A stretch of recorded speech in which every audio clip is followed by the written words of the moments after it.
Proverbs 5. My son, pay attention to my wisdom.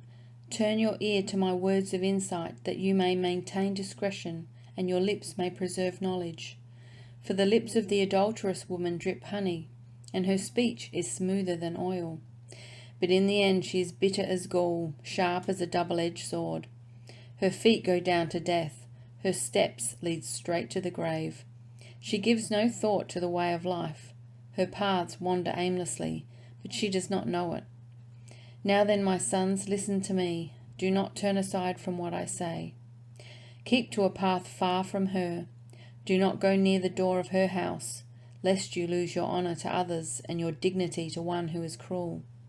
Lest strangers feast on your wealth, and your toil enrich the house of another. At the end of your life you will groan when your flesh and body are spent. You will say, how I hated discipline, how my heart spurned correction. I would not obey my teachers or turn my ear to my instructors, and I was soon in serious trouble in the assembly of God's people.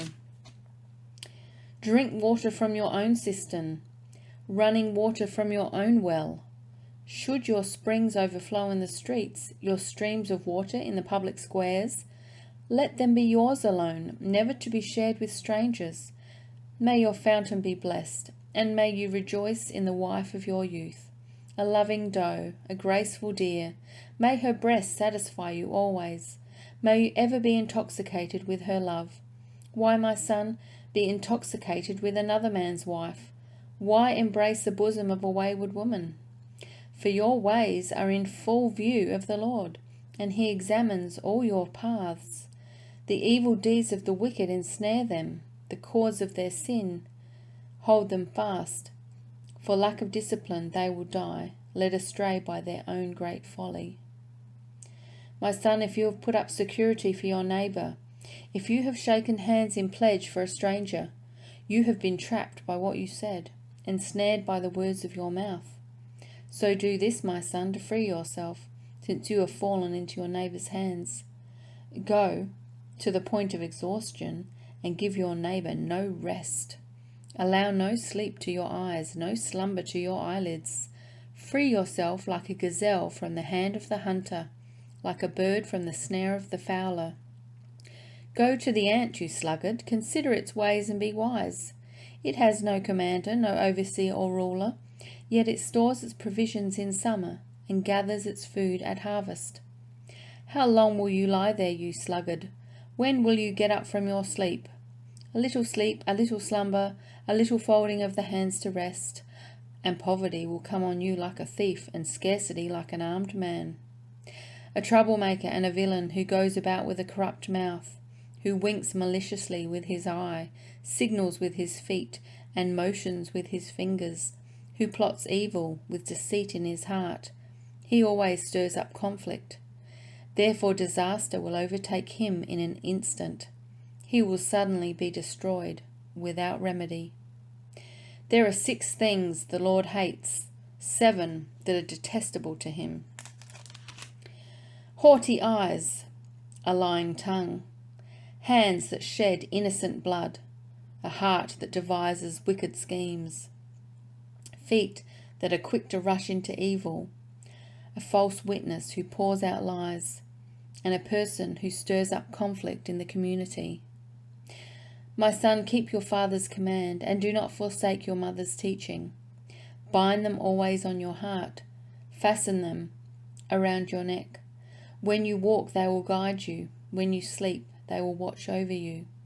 When you awake, they will speak to you. For this command is a lamp, this teaching is a light, and correction and instruction are the way to life, keeping you from your neighbour's wife, from the smooth talk of a wayward woman. Do not lust in your heart after her beauty, or let her captivate you with her eyes. For a prostitute can be had for a loaf of bread, but another man's wife preys on your very life. Can a man scoop fire into his lap without his clothes being burned? Can a man walk on hot coals without his feet being scorched? So is he who sleeps with another man's wife. No one who touches her will go unpunished. People, do not despise a thief if he steals, to satisfy his hunger when he is starving. Yet if he is caught, he must pay sevenfold, though it costs him all the wealth of his house. But a man who commits adultery has no sense. Whoever does so destroys himself. Blows and disgrace are his lot, and his shame will never be wiped away. For jealousy arouses a husband's fury, and he will show no mercy when he takes revenge. He will not accept any compensation. He will refuse a bribe, however great it is. My son, keep my words and store up my commands within you. Keep my commands and you will live. Guard my teachings as the apple of your eye. Bind them on your finger. Write them on the tablet of your heart. Say to wisdom, you are my sister, and to insight, you are my relative. They will keep you from the adulterous woman, from the wayward woman with her seductive words. At the window of my house I looked down through the lattice. I saw among the simple, I noticed among the young men, a youth who had no sense. He was going down the street near her corner, walking along in the direction of her house at twilight, as the day was fading, as the dark of night set in. Then out came a woman to meet him, dressed like a prostitute and with crafty intent. She is unruly and defiant. Her feet never stay at home. Now in the street, now in the squares, at every corner she lurks. She took hold of him and kissed him, and with a brazen face she said, Today I fulfilled my vows, and I have food from my fellowship offering at home. So I came out to meet you, and looked for you, and have found you. I have covered my bed with coloured linens from Egypt. I have perfumed my bed with myrrh, aloes, and cinnamon. Come, let's drink deeply of love till morning. Let's enjoy ourselves with love. My husband is not at home. He's gone on a long journey.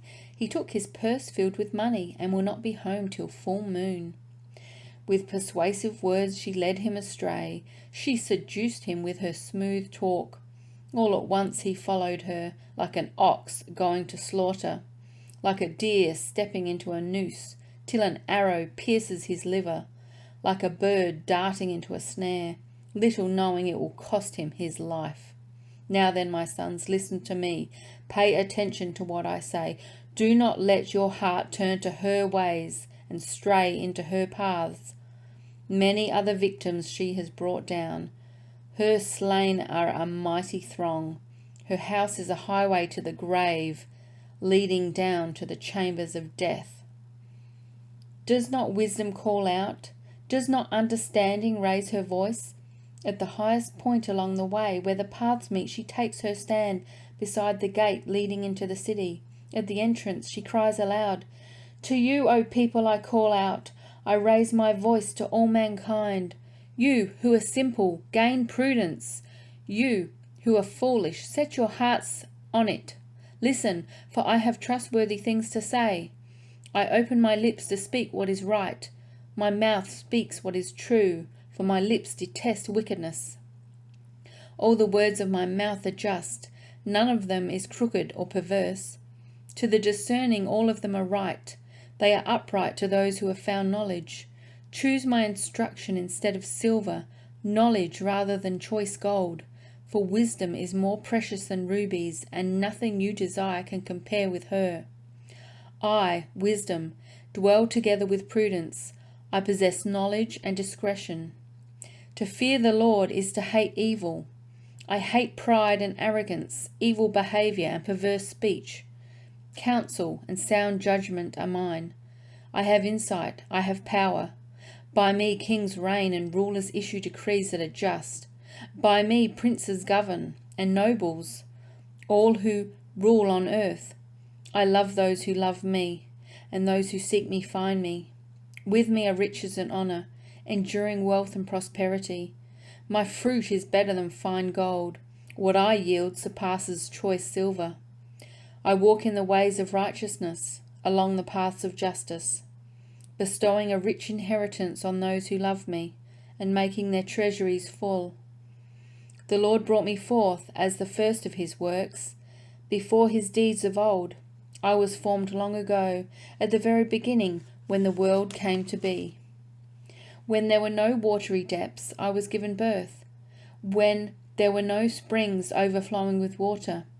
Before the mountains were settled in place, before the hills I was given birth, before he made the world or its fields or any of the dust of the earth. I was there when he set the heavens in place, when he marked out the horizon on the face of the deep, when he established the clouds above and fixed securely the fountains of the deep, when he gave the sea its boundary, so the waters would not overstep his command, and when he marked out the foundations of the earth. Then I was constantly at his side. I was filled with delight day after day, rejoicing always in his presence, rejoicing in his whole world and delighting in mankind. Now then, my children, listen to me. Blessed are those who keep my ways. Listen to my instructions and be wise. Do not disregard it. Blessed are those who listen to me, watching daily at my doors, waiting at my doorway. For those who find me find life and receive favour from the Lord. But those who fail to find me harm themselves. All who hate me love death.